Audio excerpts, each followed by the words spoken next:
Yo, what's up, guys? Welcome back to the channel. Got a very special guest today, Mr. Tim Robinson. Thanks for coming on. My pleasure, man. My pleasure.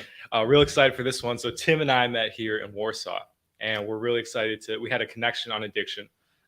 We share similar mindsets. And so this is the first live interview we're doing. So thank you guys for tuning in. And a second, we are going to dive into alcohol addiction and then porn addiction, because these are both things Tim has dealt with and has overcome to a degree. So we're really going to dive into some tips and tricks on how to master this, pun intended.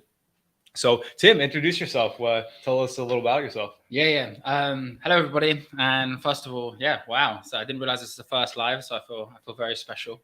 And yes, I'm a fitness coach, and I also I teach guys how to talk to girls.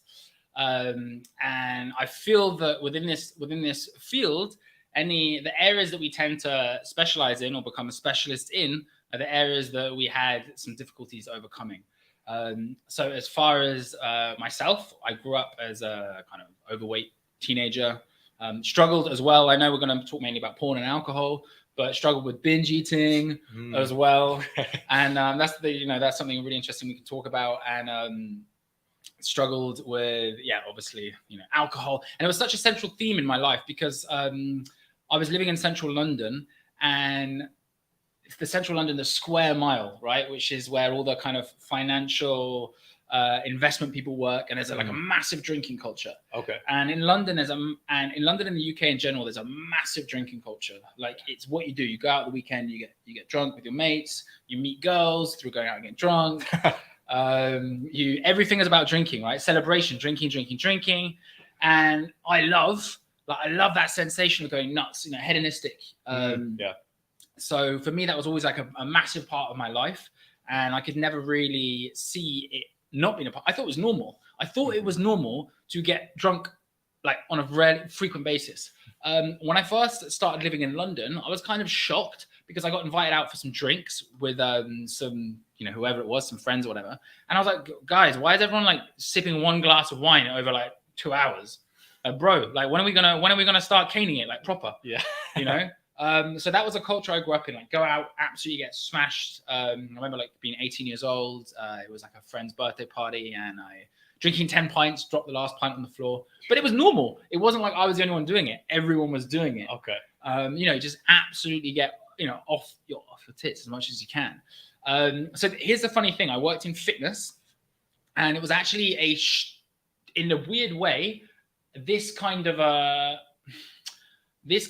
relationship with alcohol allowed me to understand my client very, very well. So it was kind of like a benefit to me whilst being something that I struggled to balance in my life. So there's the alcohol side of things. And I mean, that's something that, it's still something I've got to keep an eye on for sure. But basically, in short, like what I do now is I coach guys, mainly online, some in-person coaching, and I do fitness coaching. I help guys, one, to look like sexy, to feel happy with the body. Yeah, baby. Woo! Yeah. He's got it, man. Gains, bro. Look at that. Yeah, baby. Yeah. Okay. So to actually engage, to feel good in their body.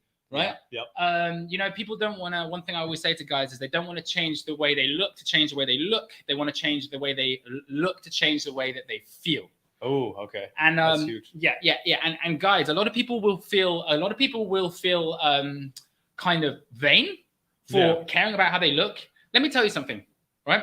Vanity is part of the spectrum of human emotion. So if you ignore the fact that you want to look good, that is by its very nature an act of vanity. Whoa. You get what I'm saying? Yeah. That's great. I've said before on the channel too that a big reason that I quit using and started working out was for vanity reasons. Like, I'm not gonna lie. Like, it's like I could look good or I could not look good. Yep. Like, why not? Yeah. Totally.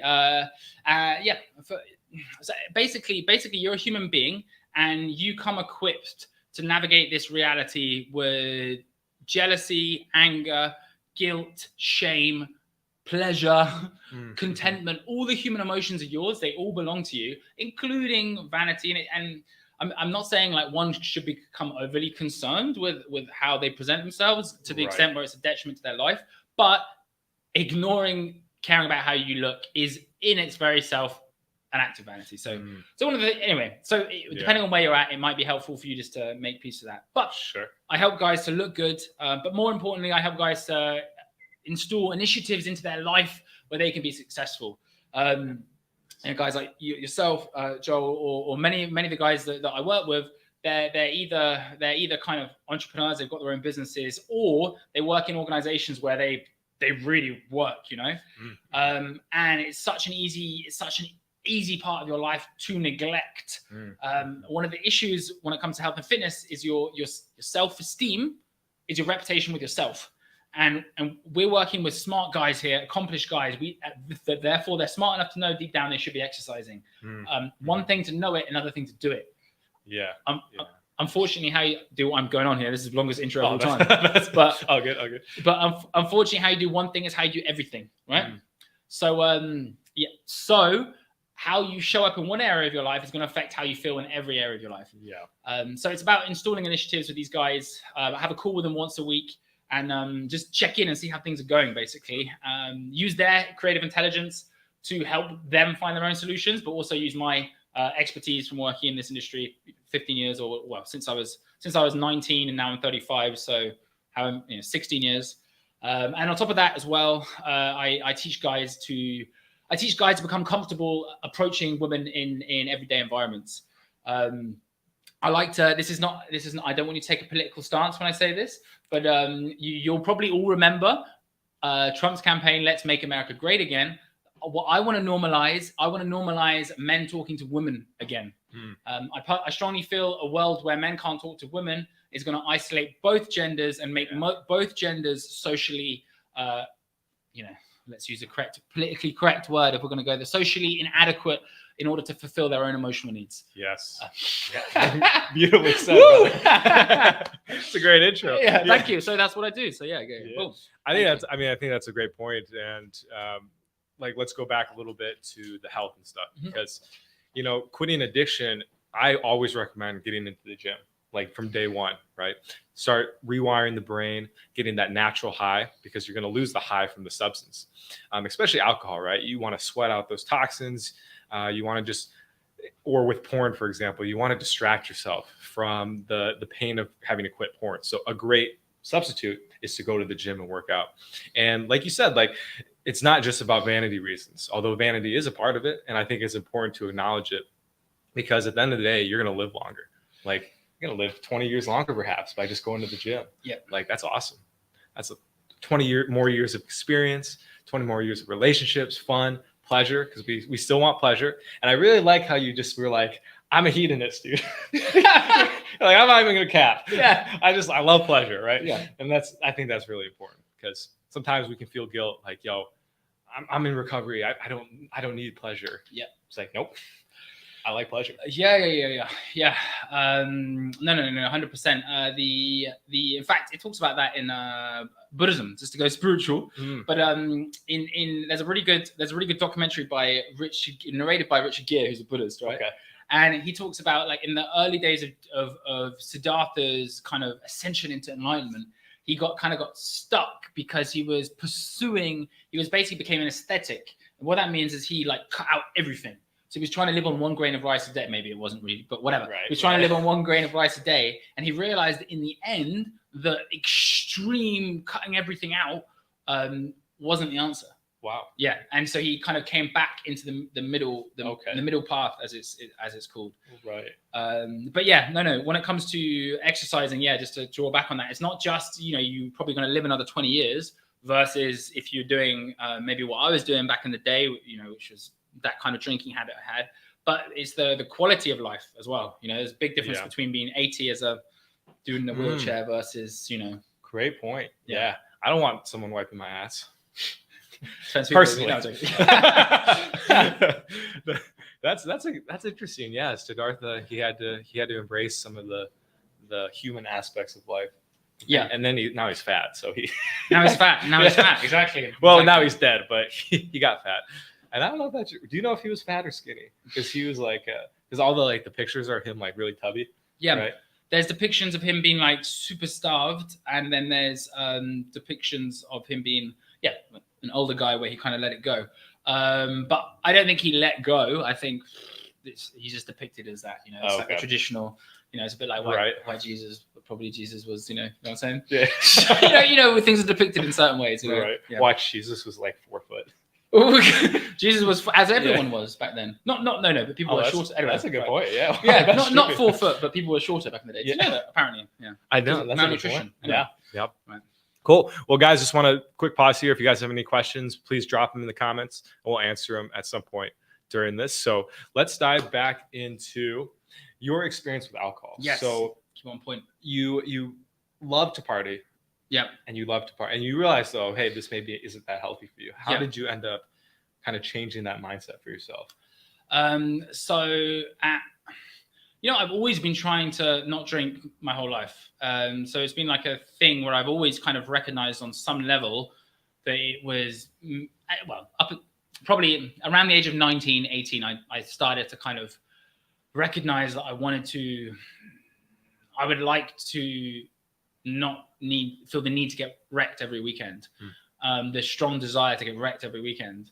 I think my first successful spell away from alcohol, it's quite a funny story actually, was so I remember I didn't go, hang on.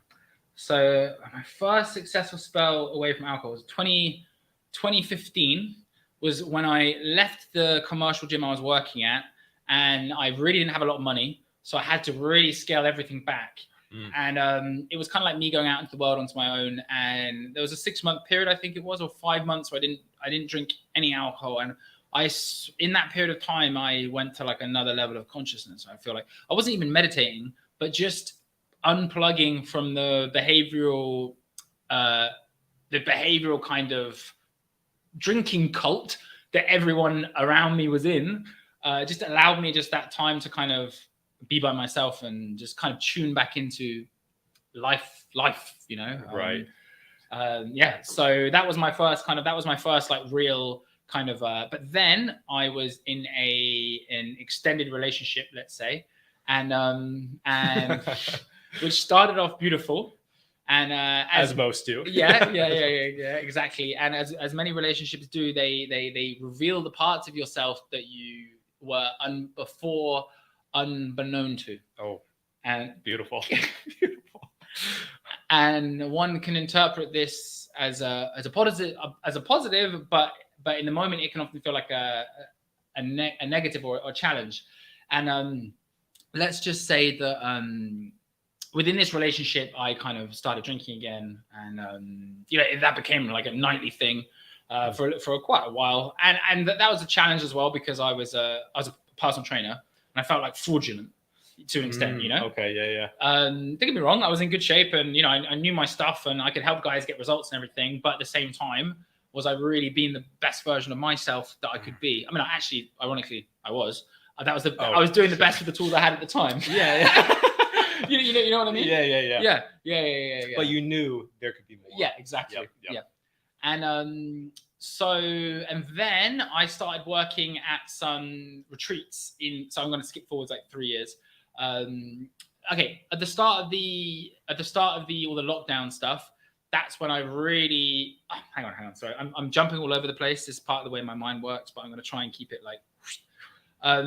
Okay, so in 2019, I went out to a nightclub, and I was super hammered, and I was out with one of my clients in a club in Vauxhall, and some woman made eyes at me, and let's just say I went back to her place and I was slightly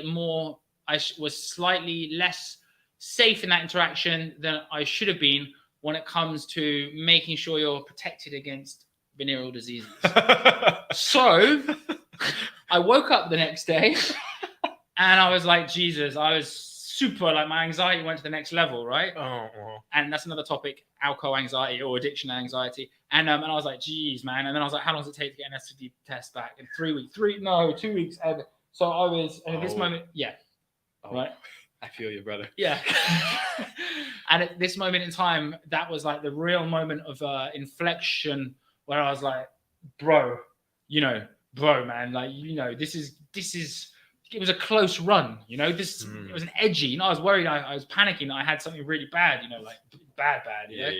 And fortunately, clean bill of health, but I was like, dude, you got to change your ways, man. So that was like a 3-month period of sobriety. Then I kind of started getting on it like over Christmas 2019. I was drinking quite a bit then, but then the lockdown thing hit, and I was like, bro, you can either go down the pan and you can, run your business or whatever, doing the drinking thing, or bro, this is your time to level up, man. And this is your time to,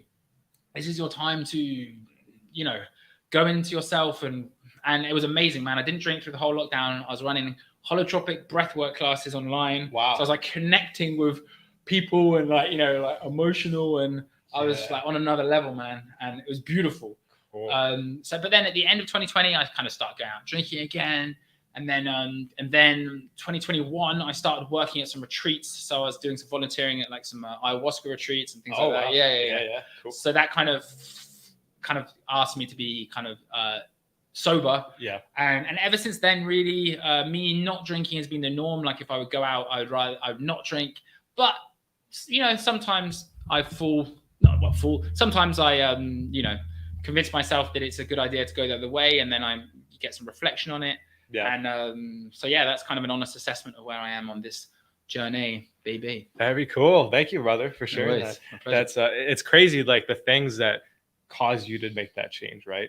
Like for you, it was an STD, like almost. He didn't get one, so but that scare is enough to be like. For me, it was I got in trouble with the police. Right. Wow. And it was just enough to be like, oh fuck, I have to change right now. Yeah. So what's great though, guys, is you don't have to reach that rock bottom. You don't have to reach a place where you can be like, oh fuck, something bad is happening. You can quit before then. But if you are in like a place where your life just sucks, like take this as an opportunity, like Tim said, right? He saw an opportunity to change. And he's like, I have to do this. So use that pressure if it's available. I think that's a powerful thing to do. Use the cards that are dealt to you. Yeah. If you have that emotional stimulus, I wouldn't want anyone to feel like how I felt in that period of time, actually. But yeah. I think I'm reliving it. I haven't spoken about it for about 3 years. Wow. And also reach out to your community. A lot of the people that are my friends in my community are not the people I hung out with. They're people like say like Joel that maybe I connected with because I saw them online and I'm like, right, this guy, wow, he gets it, And a lot of people that are in my current friendship circle are people that I have intentionally reached out to. So if you are someone like struggling, like, get in touch with Joel, man. I mean, he's a cool dude, man. Thank you, brother. Yeah. Thank you, brother. And if you're trying to get jacked like Mr. Tim, hit the brother up. He'll get you all kinds of gains, baby. So yeah, absolutely, guys. Reach out anytime. I'm happy to just chat with you. Or if you are looking for like individual coaching as well, I'm available for that too. Same with Tim. Like follow him on his Instagram down below if you want some fitness advice, right? I think it's important to have coaches for any area of life. I always have coaches for stuff because as much as we want to think I can do it all myself, what I found is that so many questions come up and I want to get to the answers as fast as possible. That's kind of how I've evolved, where I don't want to sit on that question for like 3 months, right? I want to know as soon as possible. Right. So having a coach, you can just text them, have them ask them the question. Yeah. And very powerful there. So, we touched on alcohol. Now for the juicy one here. Oh yeah. Pornography. Porno, baby. Pornos, yes. Woo! Tim. So guys, you can follow us at our OnlyFans. No, I'm just kidding. No OnlyFans. But we both have had experiences with porn. I watched it when I was a kid. I'm guessing you did as well. So tell us a little bit about your porn journey. Yeah, porn is really interesting. It's very, very interesting. I wonder how different my life would have been had I not had access to a broadband or internet, like a super fast internet stream. Because for one, I probably would have had a lot more sexual energy that I could have actually gone out and made genuine connections. So yeah, okay. I think when did I first get that dial-up connection? Or I think, Dial-up, about 13, 14 years old. And I was like, Jesus, man. And I remember the first time watching it, I was like, crack for your brain. I was like, seriously, so much stimulation. I was like, this is, wow, this is the best. I mean, it is the best, right? Like up until that point in your life, you know, you've, and bear in mind about that age, I'm just discovering a sex drive or whatever the first time. Yeah. And it was like unbelievable, incredible. And no wonder it's incredibly addictive. I mean, I wish I could articulate this better because I know a lot of your channel is about smoking weed, right? One time in 2019, I smoked weed and got what I felt was a download about like why looking at porn is wrong, and I wrote this massive long thing about it, and I shared it with everyone. Cool. Yeah. So, but yeah, so that was a part of my life, and I didn't really have it was so normal that I didn't really think it was a wrong thing. Up until obviously I hid it from my parents, so I knew it was wrong in some ways, but up until about the age of probably like 18, 19, around the same time that I realized drinking alcohol all the time wasn't a good idea, but I didn't really know how to get a handle on it. And then the most interesting thing is when I'm really happy or I'm settled in myself, this type of thing doesn't even enter my mind. It kind of lurks up, you know, like when you're not expecting it, you know what I mean? Yeah. So yeah, I think I remember I was very, very happy. I didn't look at porn for a year and a half. I remember telling a girl, actually, she was like, wow, really? Because a lot of girls look at porn as well. Like they have the same, I don't know how it works with girls because I'm a man, but a lot of them have a similar relationship when you talk about it seems. Sure. Well, from what I've learned with women in porn is that they see it more as entertainment. Like watching a drama, like TV drama, right? Because they're into the story. The lumberjack comes through the door. Yeah. But we're just like in it for the visual, right? So guys, that's why we get hooked on it because we fall in love almost with the girls. They're just like, this is funny. Okay. Yeah. Well, I didn't know that, but anyway, so I didn't look at it for a year and a half, and I was really happy with that. And then when did it? Something about, man, you know how it is, right? The Instagram, like, because you become so much more sensitive, don't you? Like when you're not looking at porn, just an interaction with a woman, you can feel her femininity, because you're not, you know, you're not just letting your seed go. Yeah, you have your sexual energy in you. Yeah, totally. And you can really kind of tune into your environment, and you're like, wow. And when that's good, it's good. But anyway, where am I going with this? But another thing as well is that when let's say you see a poster advertising a swimsuit on the side of a building, and because you haven't looked at like porn for a year and a half, and because you're not like you're not doing all that stuff, you're like, whoa. And it's, you know what I mean? Oh yeah. And it hits you in like a porn way almost. It does. And then you realize how sexualized society actually is. Anyway, dude, but not. There's some posters out in Warsaw, dude, for like H&M. Yeah. Like just the sexiest girls, like bikinis, and they're just huge. They're just like, they're here in our city. So I get that. Sometimes I'll just be like, like, all right, look the other way. Yeah. So anyway, So point being, then you see like some girl that maybe you did, because I did some bodybuilding shows and back in the day, and you see some girl that you competed with, and she's in a bikini, and then all of a sudden you're like, whoa, she's in a bikini, and then you're like, click, and then more girls in a bikini, and then you've gone down this bikini rabbit hole. You know, where you're like, but I'm not looking at porn. I'm just looking at girls in bikini. You're telling yourself this in your mind. Yeah. And then all of a sudden, and then you go down this little rabbit hole, and then your brain gets yiked up to the extent where you're like, oh, and then bang, you kind of are lying to yourself, but you didn't know you were lying to yourself. And then bang, all of a sudden you're back in. Right. And after a year and a half, you know. And okay. Yeah. And then and so yeah. You always got to be aware of those triggers. Yep. Vigilant. Yep. Mm-hmm. I've seen so many guys' Instagrams where it's all bikinis. It's just like bikini. Yeah. It's like, bro, dude, this is worse than porn. just watch porn. Seriously. So I think something Tim mentioned at the beginning of this was that you're gonna have a much better chance at connecting with women in the real life without porn. It's gonna be absolutely revolutionary because they'll pick up on it too. They pick up that you're not just like. It's the weirdest thing that you're not just like jerking off to a computer all the time. I feel okay. Here's my take on it. Porn is the it simultaneously pedestals women and mentally subjugates them, degrades them. Yeah. Whoa. So you're doing both at the same time. Whoa. Right? That's sick. That's crazy. Yeah, there you go. It's coming back now. So, so it's kind of divorcing from the natural order of things in that way. The other thing with porn is I don't know if you guys are into yoga. I kind of like take it with a pinch of salt, but you talk about the chakra system, right? And you've got like basically you've got chakras that go all the way down your body. Yeah. And we know, right? Like if we're meeting with someone that like is a good connection, we kind of feel it. We feel it in our gut. We feel it in our heart, even if we're not in touch with our feelings, but we are a little bit. Yeah. We feel it mentally because it's stimulating. And you know, that's just with our dude friends. But you know, and then obviously there's that extra level when you're with a woman and you feel it like all the way down.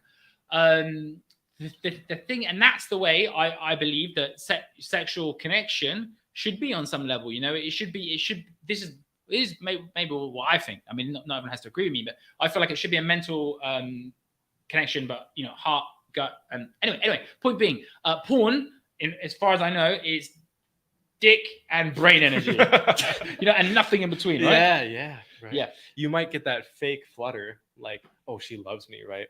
But then as soon as you're about to nut, you're just like, wait, she doesn't give a shit about me. Man, I'll never see this girl in real life. No, yeah, exactly. Totally. Yeah.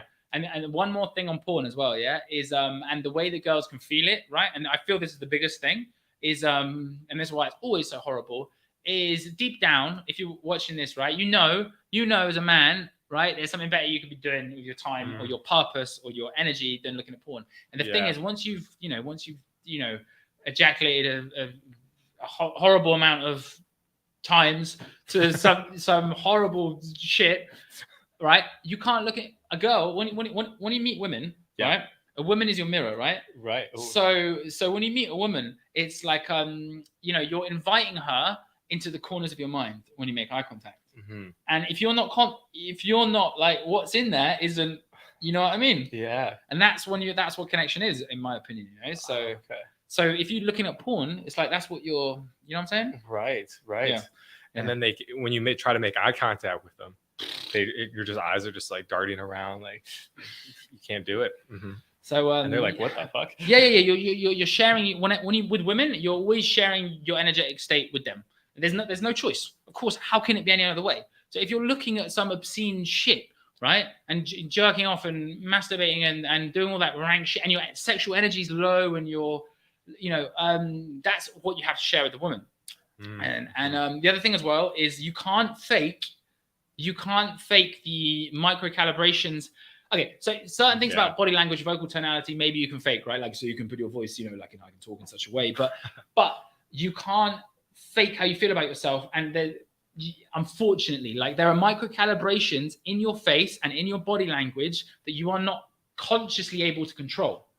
They're beyond your conscious control. And in my opinion, the only real hack is to work on how you relate to yourself. And as men, we're men of action. And it's not how you relate to yourself, as I believe, is a product of how you treat yourself and the action you take. As my cheeky, my cheesy little phrase, your vibe is a product of your productivity. Or your vibe is a product of how you. Even better for this context, because that doesn't quite fit this context. Your vibe is a product of how you treat yourself and how you run your life. So 100%. Yeah. And two guys, like, let's say you're watching porn a lot, you might actually not be watching like weird shit. You might be watching like consensual, like good-looking women or whatever. But when you go out in the real world, it's going to train your mind to say, hey, I see this hot girl. I'm going to get her in 2 seconds. All I have to do is go up to her, right? But no, you have to actually go up, seduce, talk to her, take her out, right? So it tricks guys that you can get instant sexual gratification. And I found that when I started dating, because I had so many years of porn use, that I really struggled with the idea that it was going to take time sometimes to sleep with a girl, right? It's not just instant. Right, yeah. And my mind was like, I want it right now. Yeah, I see her now. Yeah. Wow. That's a really, I think that's something that guys really struggle with, because we're so logical, right? We're so 1 + 1 = 2. Yeah. But it's not always the case, unfortunately. No. And I guess that's a little bit of a. No, I never thought. I must say, I never thought about that. But when we have a woman, rather than like being goal oriented, like I want to fuck this girl, and I want to, which of course, like we're dudes, right? We do, and that's fine, and that's natural, and that's what we bring to the table because we're masculine, and there's nothing, we shouldn't be ashamed of that. But at the same time, it's can you be present enough? Okay, can you be present enough in your own body to recognize not just the fact you want to fuck this girl ideologically in your head, but to recognize how you're feeling and also how she's feeling and what she's presenting to you.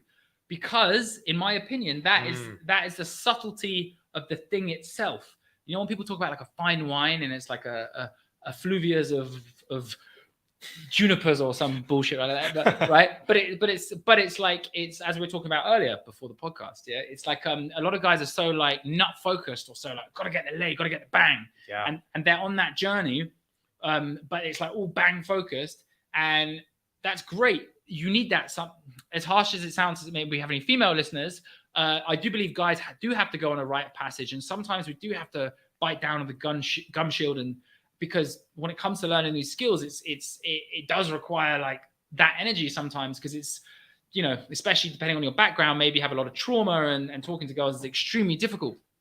But that being said, it's not all about that. It's not all about, you know, the bang and the lay, and if that's all it's about, you're quite often you're not going to get it, because what women connect to is your, you know, as I've found in my experience, is your own ability to connect to the moment. Wow. So like what we were saying, the woman is your mirror, you know. So you seem to be embodying that energy, my bro. So thank you, brother. Wow, that's amazing. I've never heard anyone put it like that before. That it's about the energy. That's beautiful. Yeah. Guys, this is why it's important to find, not just like, if you find a dating coach online and he's talking about all these like red pill stuff, like look elsewhere. There's a lot of dating coaches like Tim who talks more about the spiritual, right? And that's kind of on our other channel, Men of Now. That's what we're trying to embody a little bit too. The idea that it's not just about, you know, smashing. There's more to it, relationships, etc.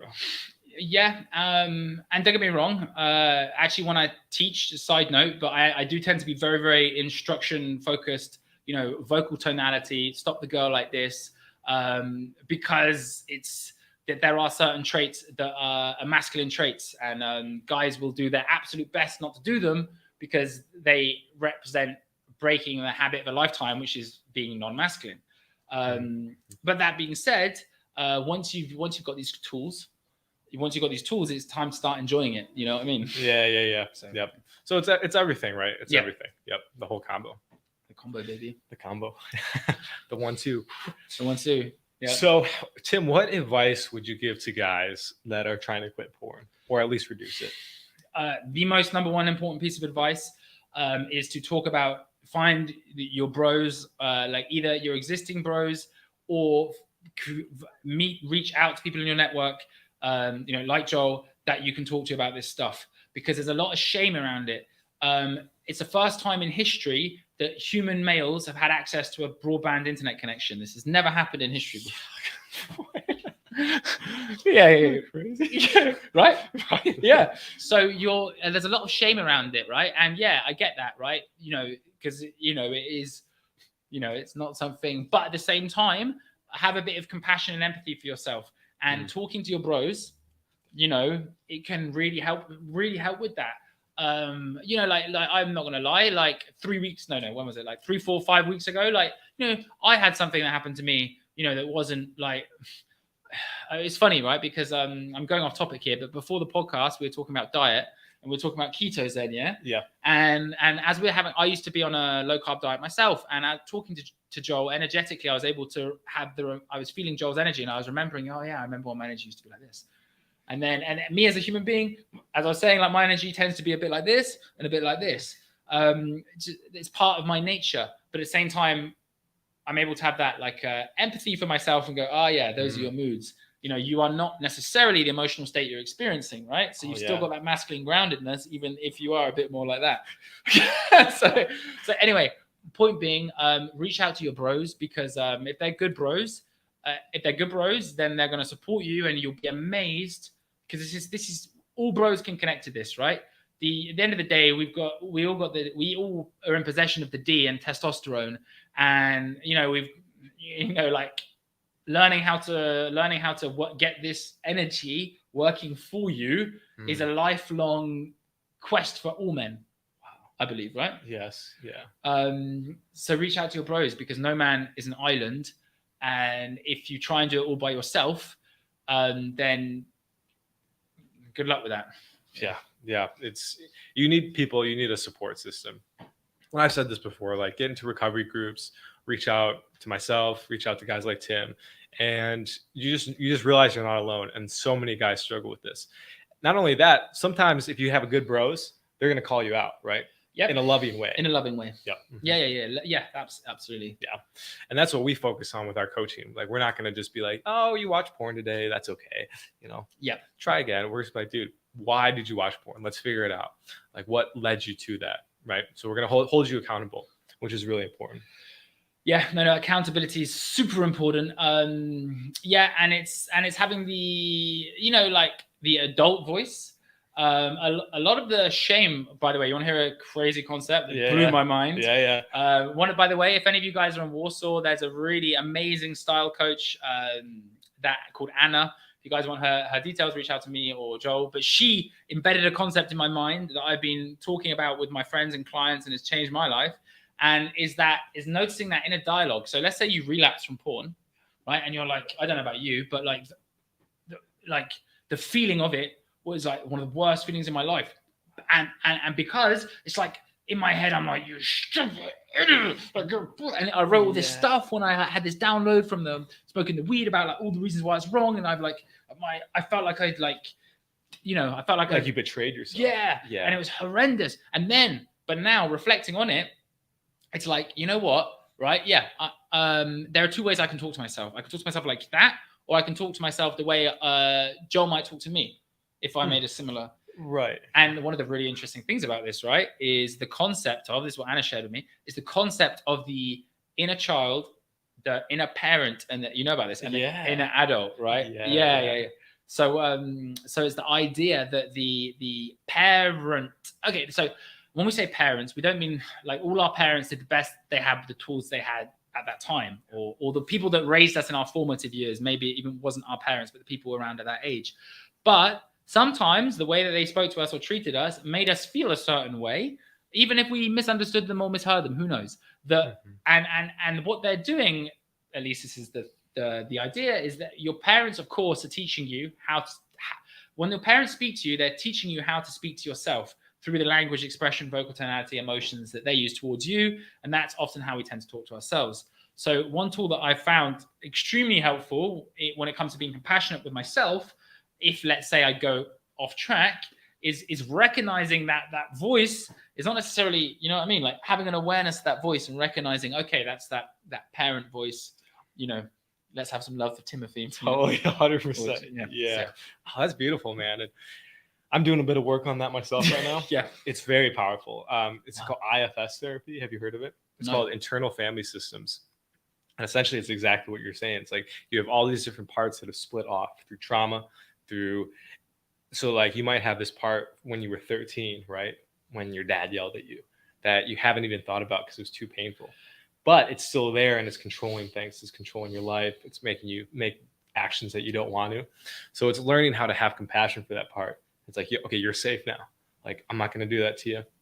I love you. And you can become one with me again. And then it just is like, I don't need to act out anymore or cause trouble because I'm safe. All these parts want is to be safe. Oh my gosh. Yeah. Whew. Yeah, man. Beautiful stuff, man. Yeah.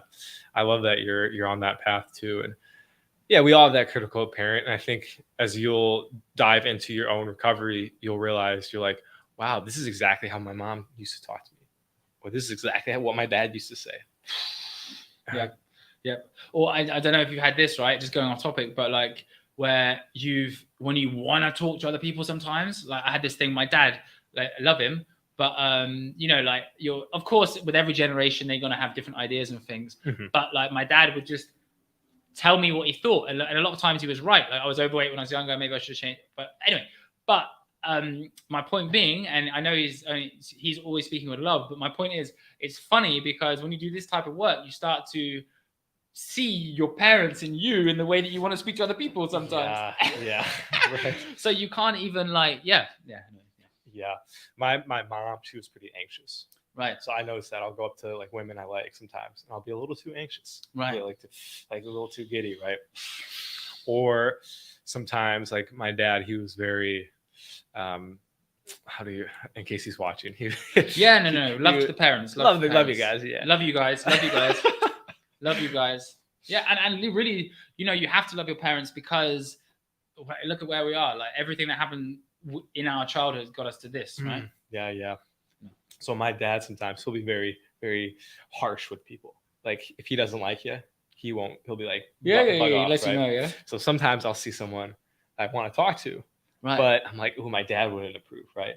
So I'm like, bug off, even though like a part of me wants to talk to them. Right? Wow. And I'll judge them, right, without even knowing them. Right. Yeah, and it's not even your judgment in a way. No, right? Right. Totally. Wow. Yeah, that's okay. That's great. Yeah, great. That's funny, right? Part of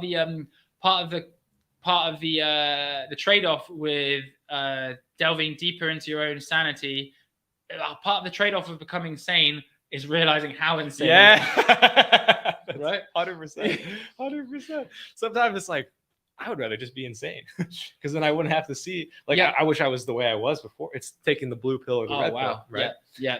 Because once you see the truth, you can't unsee it. Yeah. That's beautiful. That's powerful. And so again, coming full circle, that's why it's important to have community, guys that you can reach out to, that you can trust, because they're going to help you through that journey, because it can be very painful. Yeah. But at the same time, it's very rewarding, very powerful. And there'll be days where you're just like, I never knew my life could be like this. yeah, 100%. No. There's a bit I wanted to say on that. One tool is that whenever you're going through something difficult, which you inevitably will be, you're going to go through a lot of uncomfortable emotions on this journey. Just remind yourself that going through those emotions takes courage, and courage is masculine. So if you're not, so you want to be a masculine dude, right? Like that's what this, of course you do. Face it, yeah. Embrace it. Do your best to embrace it. You know, even embrace the sensation of when you can't embrace it. Oh, yeah, that's deep. Yeah, that's very deep. That's what Buddha would say. Embrace when you cannot embrace. And you will be free. Yeah. I've never done it, but there's a method called the Sedona method, and which is like, can I accept this? No. Can I accept that I can't accept this? No. Can I accept that I can't accept that I can't accept this? And it's just kind of And then the answer usually is like, yes. Oh yeah. Okay. And there you go. Because that's all we want. We want relief. We want freedom from our pain. And the only way to get that sometimes is going through the pain. Yeah. So guys, Tim, thank you again for coming on, my brother. This is awesome. I really appreciate you being on for the first in-person interview. Wow. This is very special. I'm happy I met you. Yeah. It's very cool. It's again, had we both been watching porn every day, no way we would have ran into each other. And no way would we have had the courage to introduce ourselves and then connect and stay in communication. So guys, just remember the benefits that can come from quitting porn and, reducing alcohol intake, etc. is you'll be available for relationships, which is, I'm guessing, what everyone wants. That's why we search out porn in the first place, because it gives us that false sense of connection, right? Another quick thing I'll touch on as well with the porn is that it can cause erectile dysfunction. So keep that in mind, guys. If you do get lucky with a girl and you're watching porn a lot, sometimes you won't even be able to, get it up, which is like not good. Yeah. So and if it sneaks into relationships as well, it can you go and just stops you being attracted to the person you're with, and it's like, Jesus, what am I doing? Right. I want more. So guys, thank you guys for tuning in. If you want to reach out to our homie Tim, follow him on his Instagram at Tim Robinson Coaching. He has awesome fitness advice, awesome musical reels too. So we're both music guys. I play guitar as well. Oh, sweet. Wow. Yeah, you got to have music. Yeah. We'll have to jam sometime. Yeah, 100%, man. Yeah. Dope. And again, guys, if you want coaching from me for addiction recovery, follow me. Well, subscribe to this channel and then reach out in either by email or And a lot of the videos I have a link where you can fill out an application. This way I can just see like what your goals are. If you're committed to working together, you and I will set up a Zoom call, and then we'll go from there. So if you are interested, reach out in the comments below. And other than that, have a great one, guys. Talk soon. Peace. Thank you. Peace. Okay, now we have this awkward like 5-second